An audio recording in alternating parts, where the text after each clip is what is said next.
Nam Sukadam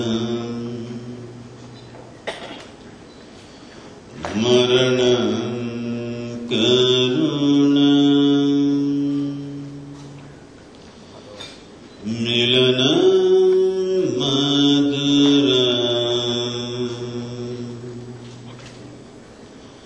Smaranam Karunam Kalavashadiha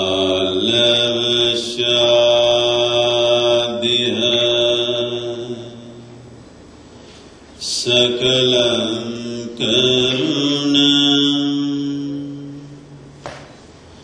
Samayadhipate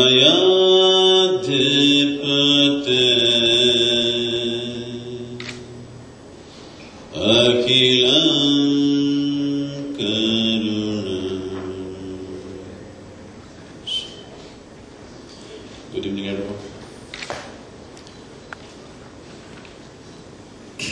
Giving, let's not make too much out of it, because we have already taken, and that's all we give. Because just about everything that we have, including this body, we have taken it from this planet. Little we give.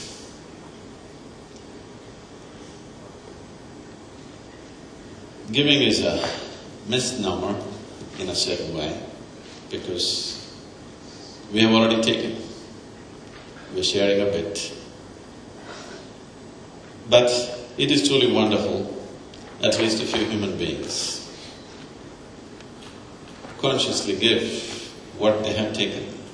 They could have taken and stored it up. Instead of that, they are giving, as Ravi was just explaining, many things that people do. In this culture, giving to one's own clan and creed has been a natural process. Giving within the boundaries of one's clan or creed has been. This was all right. This was good enough when the structures of clan and creed were absolute and people lived well within those structures.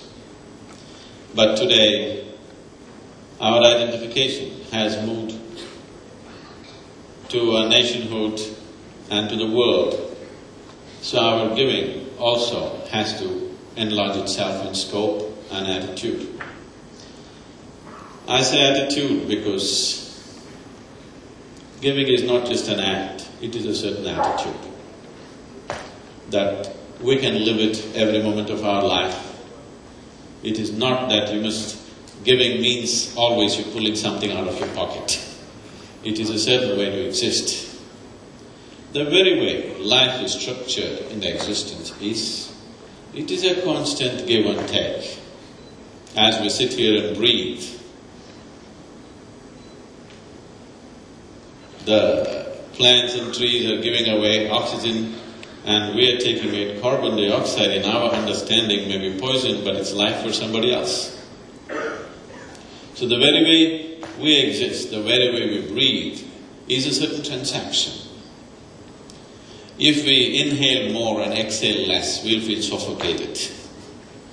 So we need to understand life happens at its best when our inspiration and exhalation is of the same volume. Actually, if you have done any kind of yogic processes, you would know always your exhalation is slightly longer than the inhalation. It is not something that has been structured by the yogic systems. That is how all of us breathe. In fact, we have a way where if we study somebody's breath, we can tell them their past, present and future. Because the whole structure of one's unconscious mind is written into one's breath.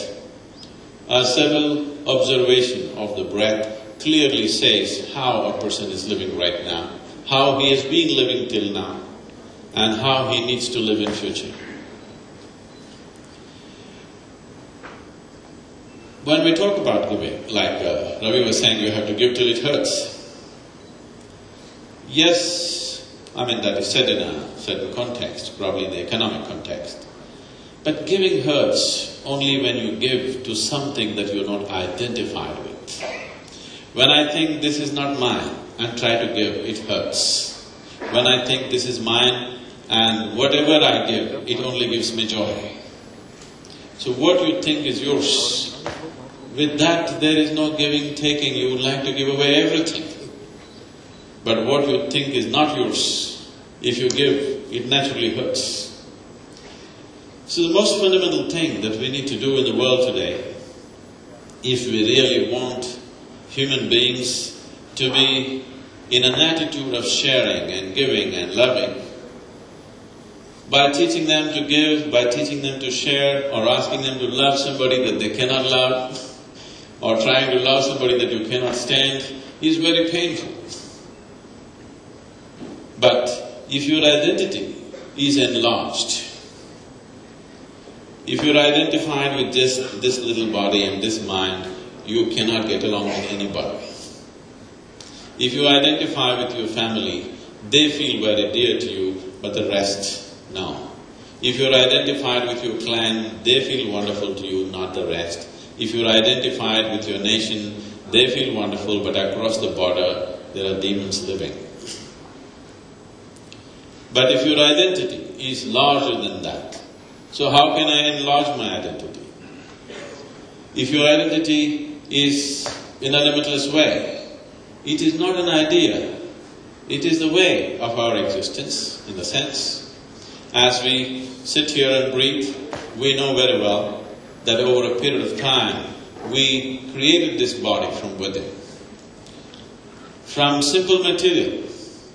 When I say this body, this human body is the most sophisticated machine on this planet, there's no question about that. This sophisticated piece of machinery we manufactured from something as simple as a piece of bread or a banana. So there is, the very source of creation is throbbing within us. If we identify ourselves with the source of creation, the whole creation would naturally be ours. When everything is ours, there is no giving, taking. When everything is yours, you do the best that you can do and it won't hurt. It's very important that people who share, people who do wonderful things in the world, their experience of life should be wonderful. Right now, this is a message that we are sending across in the world. That is, success is suffering. This message is going across. Maybe not so much in India, but in the rest of the world it's big time. If you go in the United States, the youth generally are not seeking success because they see successful people are all miserable people. It's a wrong message to send to the world. If success is suffering, then we are heading to go down. This is happening very significantly in the affluent societies in the West and in the affluent societies in India also. It is beginning to manifest. The previous generations, they worked hard to build nations, to build societies. The next generation is thinking that success is a painful thing, they don't have to pursue that. I was speaking to a very important group of business people just 3 weeks ago in Chicago, and they asked Sadhguru, what is our problem in this country? Why we are going down like this? So I said, just go out in the downtown area. Just at random, just pick up 20 people from the street. In any big city in the United States, you will see 4 people out of these 20 are failed basketball players. 4 of them are failed rappers. 4 of them are massage therapists.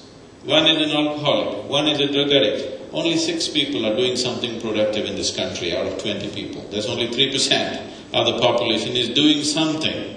Others are all in all kinds of things because you sent out a message that success brings suffering.